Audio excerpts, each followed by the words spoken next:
थंडेत ना असे उसळी खाऊक भारी लागतात। आज मी करते मुगाची उसळ, ती सुद्धा मोड इल्ल्या। स्वच्छ धुवून ते मोड काढूक ठेवले। एका दिवसात मस्त त्याका कोंब येतात।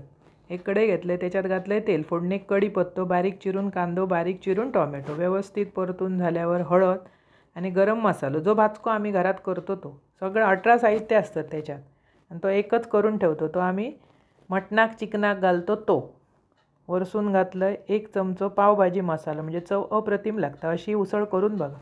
किंचितसा पाणी घालून मसालो शिजवून घेतलं। त्याच्यानंतर त्याच्यात मोड इल्ले मूग घातले। मुगांका ना एकदा स्वच्छ धुवूनच मोड काढूक ठेवायचे। परत परत धुत राहिला तर ते कोंब मोडतात। वरसून चवीपुरता मीठ।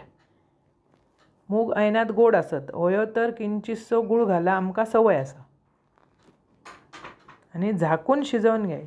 दोनदा परतलात ना वाफेर मस्त मूग शिजान येतात। आणि मूग खावचो हो, तब्येतीक बरो असतो। मुगान अजिबात ॲसिडिटी होणार नाही। व्यवस्थित शिजल्यावर वरसून कोथिंबीर आणि खोबरा घाला। अशी करा, खावा, आवडतली तुमका, एकदम भारी लागतं। आणि आवडल्यास चॅनल सबस्क्राईब करा।